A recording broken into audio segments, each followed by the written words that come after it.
Great. So, hi everyone, and hi Cheryl. Hello. Such a pleasure to be Oh, having this session likewise, with you. likewise. Thank you. So, brief introductions. I'm Fabrice, head of partnership and strategy with IntentIIQ. We are an identity resolution technology pioneer, helping marketers achieve full targeting and attribution in CTV and Safari environment, and prepare their data for the 2024 cookieless deadline of the industry. This allows them to continue to reach their customers in a personalized way on any device and in a privacy compliant way without surrendering to the big tech, often self-serving agenda. We power more than 1 billion targeted ads today, each day. Dear Cheryl, Yes. let me first say that it's been such a treat and a personal enrichment Thank you. to speak with you in preparing for this fireside chat. I'm Thank really you. fired up. So I really. love that. Yes, absolutely. You are, there you go. I gotta hold my mic closer to the mouth. So you are a member of the Mary Kay's executive committee. Yes. Previously Chief Marketing Officer. Yes. You've been recently named Chief Experience officer. taking the role of helping millions of independent beauty consultants achieve success by leading the global strategy that is going to deliver them a 360-degree targeted and customer experience. Yes. Now, if that was not enough, you are also on the board of director of the Dallas Museum of Art. Yes. You are a Forbes top 50 CMO influencer Yes. and a recipient of the top 100 Women in Marketing Award by Brand Innovators. Yes. A real treat. There you go. Thank you. This is who is speaking with us today. It's such a treat. So this fireside chat for me is a fantastic opportunity to speak about a few things. One is timeless culture. Yes. And two other things are the evolution of marketing and the evolution of customer experience. So look forward to asking you a few questions about this. I'm ready. All right. But first, maybe I'll ask you, what over the course of your career has attracted you to marketing? Oh, my attraction to marketing really stems from my love of people and understanding people. I've always been fascinated by consumer behavior. I was so close to majoring in psychology as an undergraduate student, and then I learned I'd have to probably go on and get a doctorate, so I decided to go into retailing because all through high school I sold on commission, and if you want to learn a lot about people in a short period of time and your paycheck is dependent on understanding and connecting and adding value to customers, retail sales will do it for you. Yeah, absolutely. So let's talk about Mary Kay. You are celebrating the 60th anniversary of the company with a fantastic theme, which is Then, now, always. and always. So talking about the always first, what would you say is timeless about the culture of Mary Kay? The timeless elements are really our values. We are a values-centered culture, and those values really are the values of Mary Kay Ash, our founder. They are values such as the golden rule, treating others the way we'd like to be treated, making people feel important, conducting ourselves always with integrity and respect for others. And those are timeless, and they are global values. Yeah. Now, so that is for the always. Let's talk about the now Yes. a little bit. What changes are you seeing in consumer behaviors, and how has Mary Kay evolved to stay relevant in light of those changes? Well, coming back for a moment to timeless, do customers, consumers, do they want to be respected always? Do they want assistance to help satisfy their needs? So those things are constants. What has changed, and changed rapidly, are the expectations around how that happens. How quickly do you get an order? If you can't get your Amazon in 2 hours, now it's late. It's delayed if it doesn't show up in 2 hours. So people are expecting more, but I'll also say they're getting overwhelmed with more. In other words, too many choices. I hit a website and it's already populated an order before I even knew what I wanted. So today it's about striking the balance of convenience, providing value-added information, not just information. Yeah, excellent. Now, on the topic of marketing, you have been vocal about the importance of content and storytelling. Yes. So could you share a little more about how that fits into the company strategy? Yeah, as we know, as human beings, stories have always been the most powerful form of communication, of education. And in this day and age, stories represent authenticity. And as it relates to Mary Kay, which is very much a human brand, our brand are the millions of passionate, independent entrepreneurs. And their ability to tell their story in a meaningful way really forms the foundation of a lasting relationship. So today's storytelling, however it's done, it could be done on TikTok, in an Instagram post, even better, a conversation over coffee. Yeah. But it's through stories that we make connections that have meaning. Yeah, that's great. So again, on the topic of marketing, the past few years have seen, demonstrated the importance of omni-channel in marketing. Now, could you speak a little bit more about the role of digital, in Mary Kay's customer acquisition, customer engagement, and also how you look today at, let's say, linear TV versus digital in your, let's say, omni-channel approach? Sure.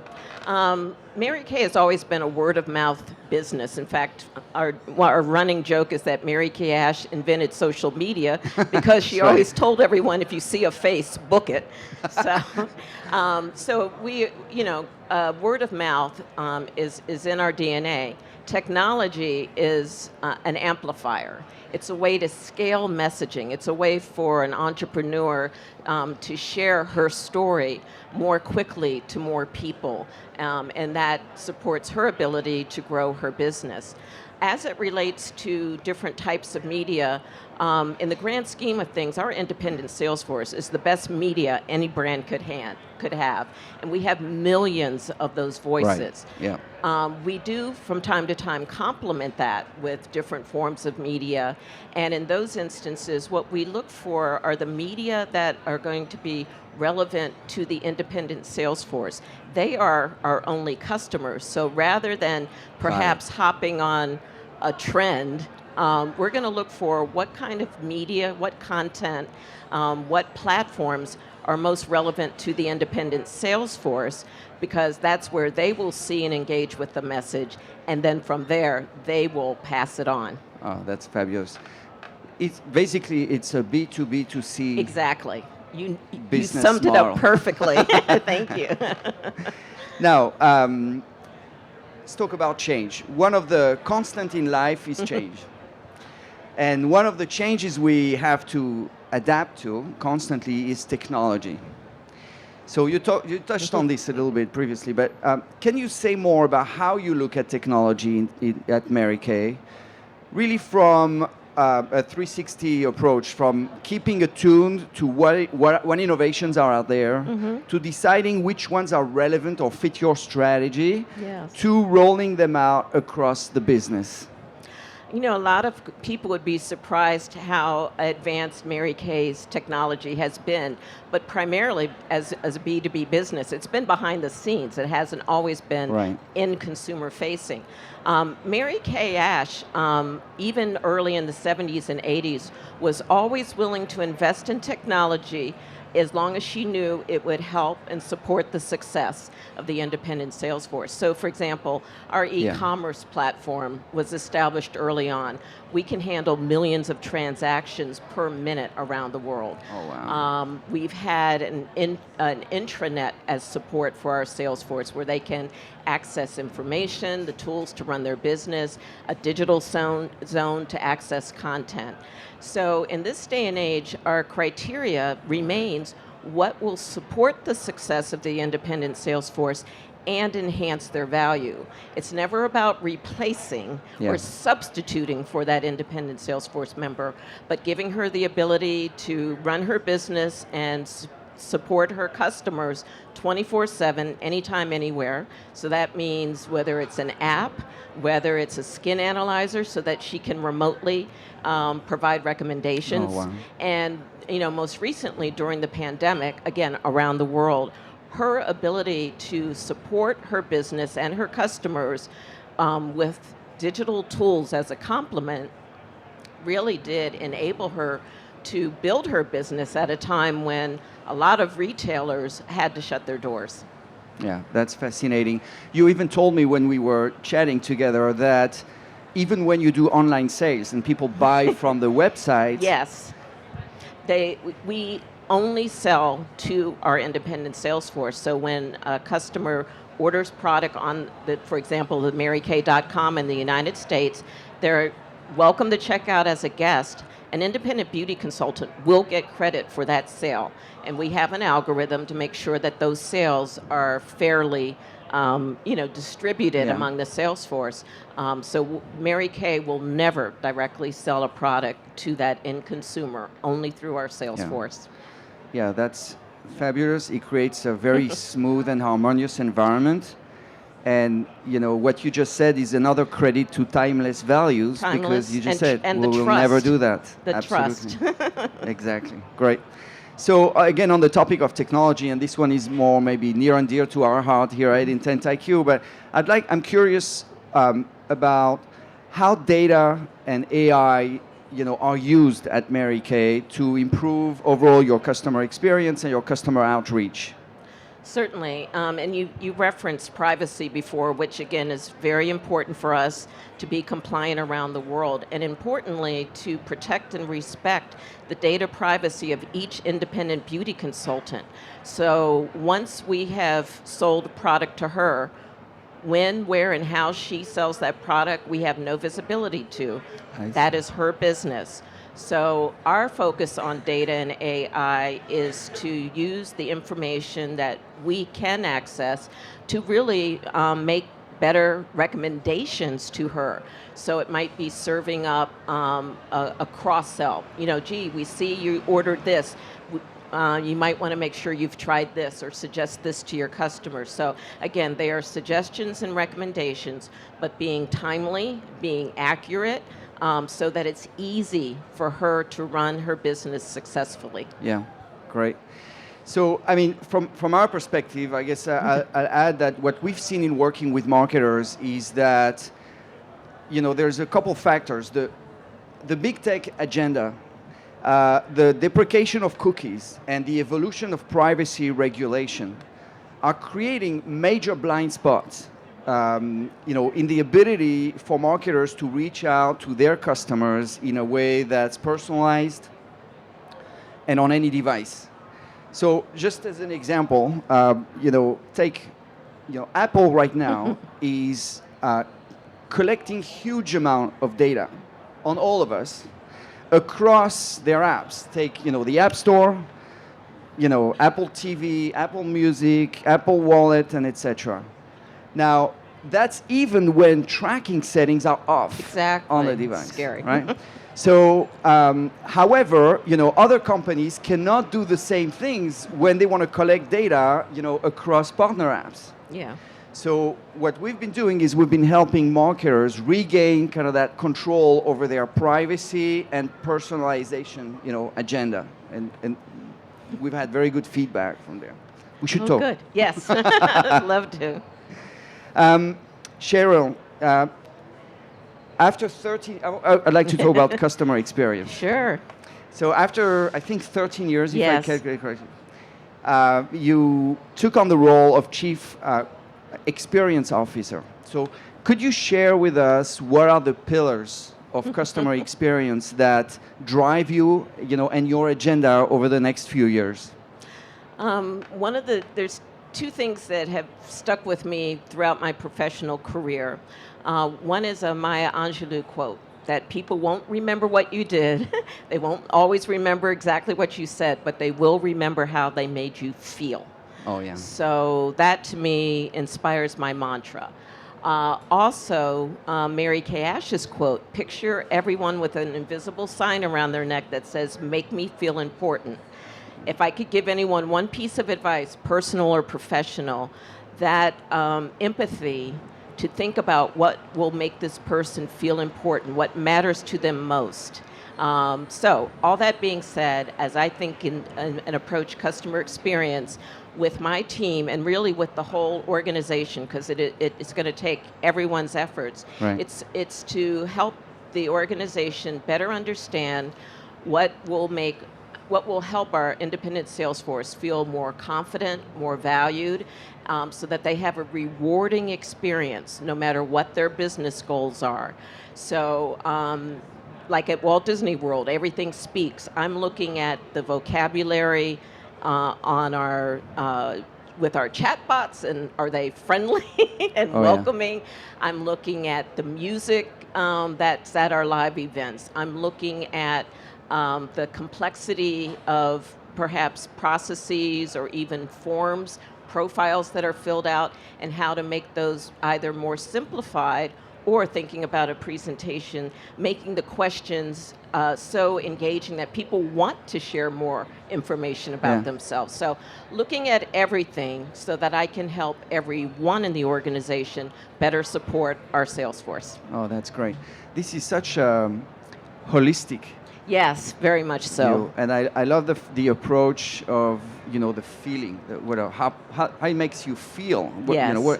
Because it's true. After all, this is what we remember. So exactly. Really right. Yeah, and that cuts across all industries, and people are loyal to those providers, to those people, to those brands that make them feel good. Yeah, absolutely. Great. So I think I have one more question, but I'd like to open it up to the audience. Maybe if there are any questions. I'll repeat the question, and then. If you ask it, we'll make sure it gets captured. So just recognizing that Mary Kay is a very established brand, right? It's a pretty saturated market with regards to skincare. What are you doing to try to reach IBCs at the younger level? Okay, so given that the market is pretty saturated and competitive, what does Mary Kay do to remain competitive and reach out to the younger audiences? Thank you for that question. Even though there are a lot of great brands, great skincare brands, what Mary Kay brings, though, is that customized advice and the expertise of an independent beauty consultant. And we have actually found that and I'll just call them the Gen Z demographic, first and foremost, they value authenticity. They want to deal with people and products they can trust. So speaking to our longevity, with 60 years, we are tried and true. The beauty consultants that recommend the products use the products, and they're going to make sure their customers are satisfied. There are a lot of influencers on Instagram, for example, but they don't call you up later or DM you later and say, hey, girl, how did that work for you? So our relevancy today is to serve up Mary Kay and the independent beauty consultants' advice in the context of what this generation wants and expects. They want products that work, and they want them to come from someone who actually uses and has enjoyed the benefits of the products. We also, coming back to the digital tools, we're making sure that our products, whether it's Mirror Me and a virtual makeup try-on, we're making sure that the brand is accessible and meet that next generation of beauty lovers where they are. That's great. Good question right here. There was a question over there in the back.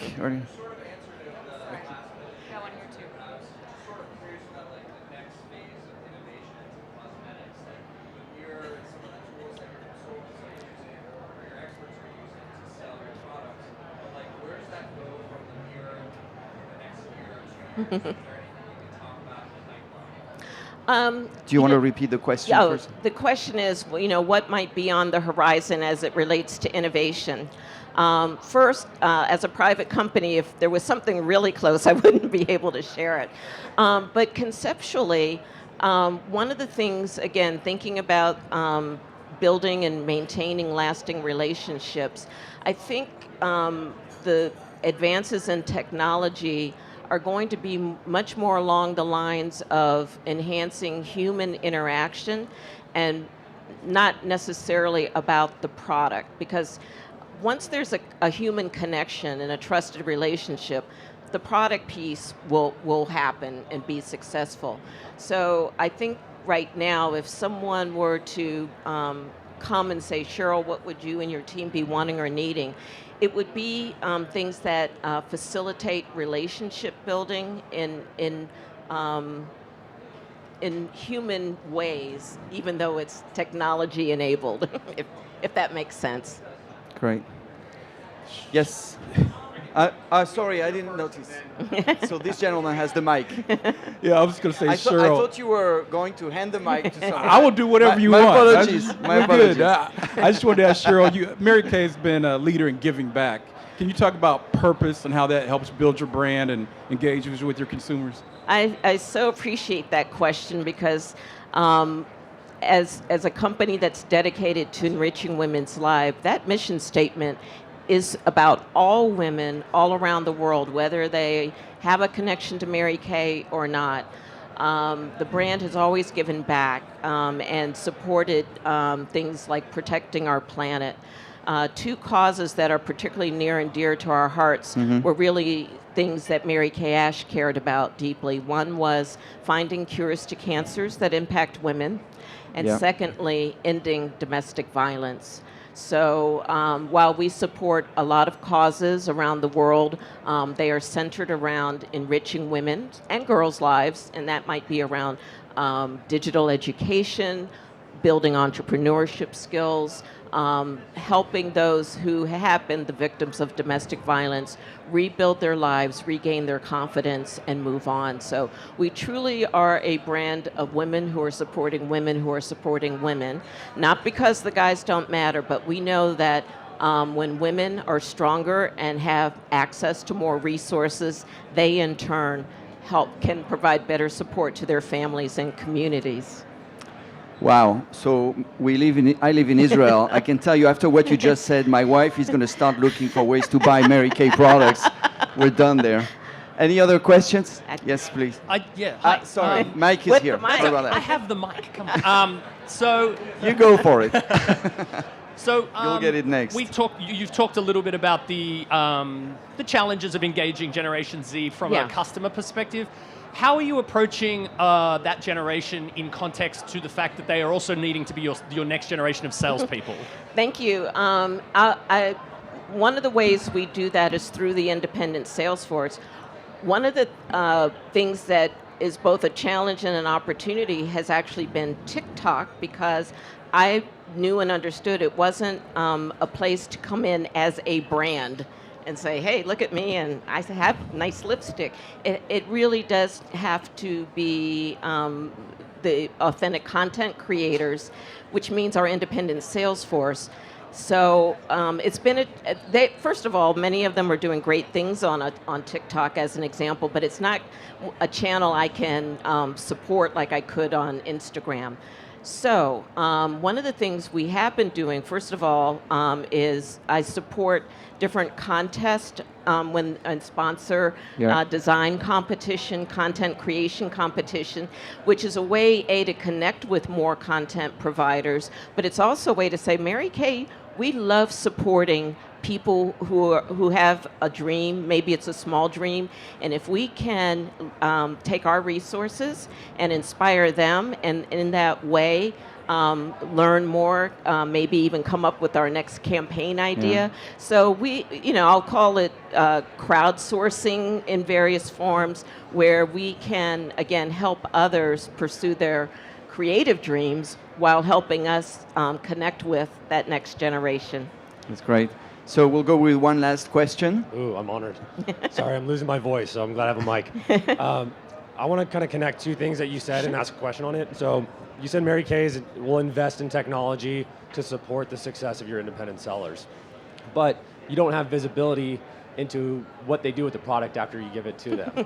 And so having the resources, the scale, the sophistication, the experiences, how do you take consumer research data and push that to the independent sellers at scale so that they can use it?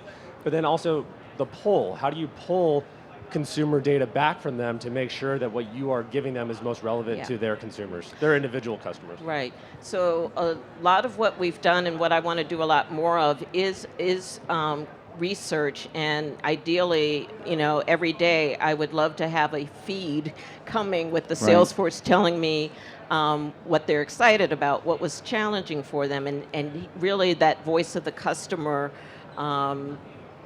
initiative, and even making sure that we call them customer success, some people would call it customer service, but making sure they're really part of this, because they talk with more beauty consultants than I can.